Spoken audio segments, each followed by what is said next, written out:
Okay. Alright, so for the video, I'm LaDonna Cunsolo, and this is Pastor Charlie Spencer at Fellowship Bible Church in Winchester, Virginia. Alright, so Pastor Charlie, what is your favorite creative presentation? Your favorite method? Okay.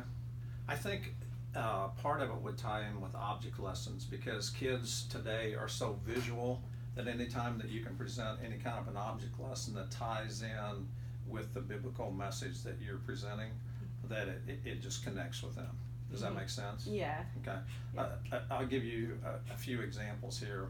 Like last night at Club 56, this is a club for 5th and 6th graders only, that we meet twice a month, and we're teaching from Habitudes, which is Tim Elmore, and it's called Growing Leaders, is what it's called.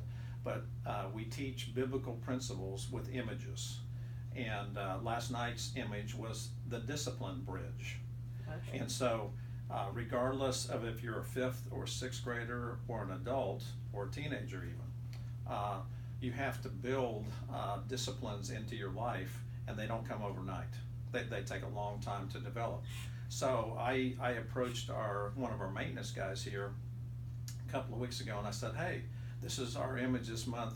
Could you creatively think with me about building a bridge? Well, he built a bridge for me. And so last night we had the kids in their small group time, we had the leaders take them into that room, and I had things on the floor posted that will detract us or distract us from building discipline in our lives. And so the leaders talked with them about that, and then had each student walk across that discipline bridge very slowly and look at those items on the floor. And so that's one way that we do object lessons. Now, that was kind of over the top. Yeah. But another one that comes to mind, and I was just talking to this young man's mother the other day. It's probably been 10 years ago, but I was presenting for middle schoolers, and I used an object lesson to try to instill in these middle schoolers their value that God places on them, that they're important and they're valuable. And so this is going to sound crazy to you, but I took a $20 bill and I held it up, a real 20, and I asked the kids, is this real? Like, yeah, looks real. Okay, so I struck a match and lit it on fire. and I burned about a quarter of it, and then I put it out, and I said, could I still spend this? And most of them said, yeah, you still could. So I lit it on fire again and burned it up to halfway and put it out, and I said, could I still spend it? Yep, sure can, because as long as you have half of it, it's still valid. So then I held it up and I burnt the rest of it. And they said, you just burned a $20 bill. I said, yes, I did. And it was my money, so I have the right to do with it what I want. But let me tell you the point. This is just $20. It's a material thing.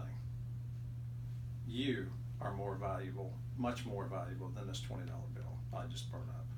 And this mom told me the other day, she said, he still remembers that.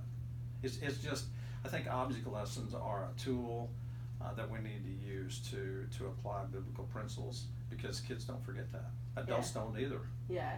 So I probably won't forget it. Does that make sense? Yeah. Okay. What do you see as some of the challenges of creating and facilitating creative delivery of biblical content? Me personally, or as a ministry as a whole? Maybe as a ministry as a whole. I think probably getting teachers and volunteers to come on board to think outside the box, because I think you've seen this as well, LaDonna, but teachers like a curriculum, or they like a biblical passage, and for the most part sometimes they don't get outside of that. They do what the book says. But we have some creative teachers here, and so I can speak to both sides of this. Some just take that lesson and they'll go, oh, got this idea, or they'll get on Pinterest, or they'll get on whatever, and be like, hey, I'm going to search for extra because I want my kids to connect with this. Right. And so there's a limit on one side, but then there's a creativity in other teachers that are like, hey, I'm taking this thing to the next level.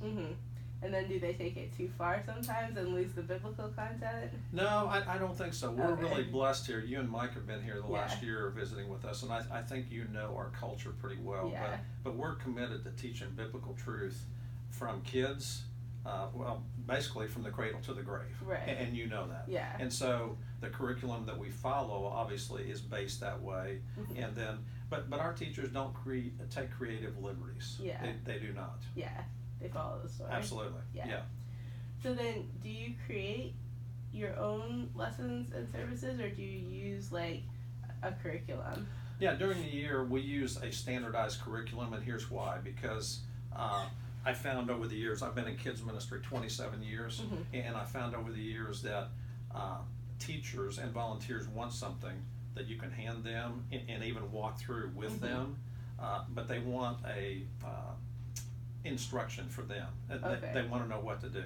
Okay. Now, on the opposite side of that, like during the summer, I will teach in Children's Church Mhm. during the summer to give our regular teachers a break. Mhm. For grades 3rd through 5th is what I teach during the summer. And I've done some of my own lessons that I've created over the years, Mhm. and just to give them a different flavor Mhm. from the regular standardized curriculum. And then we have mixed age groups in there because Mhm. we've got 3rd, 4th, and 5th in there, Right. so it's not just one age base. Yeah. So I try to tailor it with obviously solid biblical content, but Mhm. things that I've developed over the years. Yeah. But for the most part, from preschool and even from nursery through 6th grade, we pretty much follow a standardized curriculum. Okay. Yeah.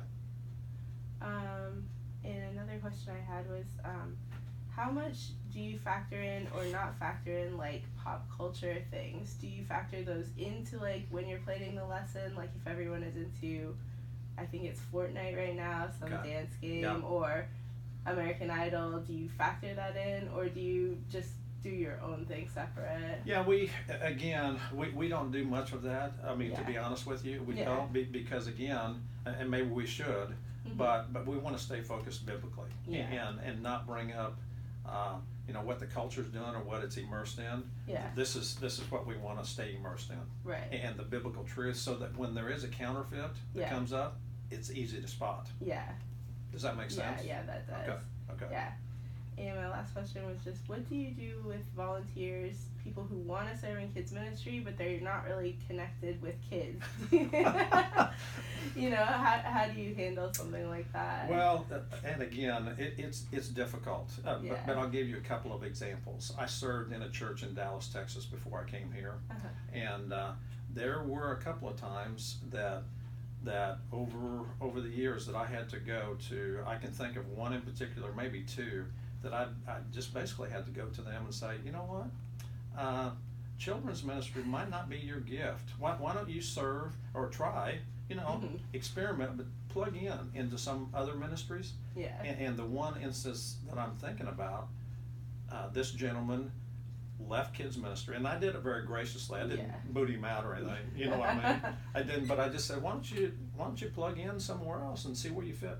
This guy plugged into adult learning centers and Mhm. adult teaching, Mhm.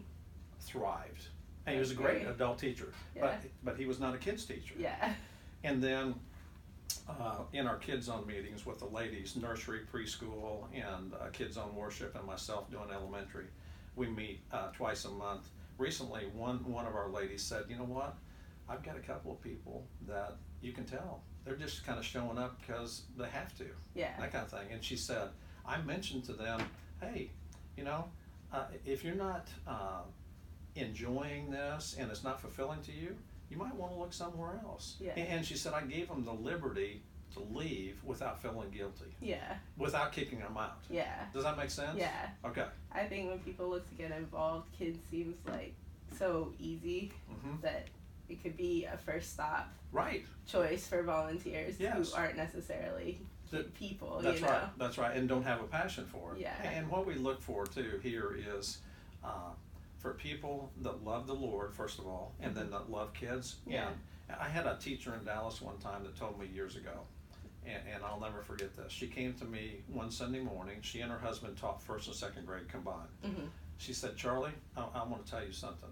If I came to church on a Sunday morning Mhm. and didn't teach kids, Mhm. I would feel cheated. That's the kind of people you want. Yeah, isn't it? definitely. I mean, they gotta teach kids. They gotta be Yeah. in the classroom, or something's wrong. Yeah. I mean, why are they there? Yeah. I mean, that's the way she felt. Yeah. And yeah, she just had a passion to do that. Yeah. So that's the kind of people that we want in our kids ministry. Is it's like, hey, sign me up, because I want to teach those kids, and I want to teach them the truth of God's word. Yeah. Thank you so much. Absolutely, yeah, absolutely.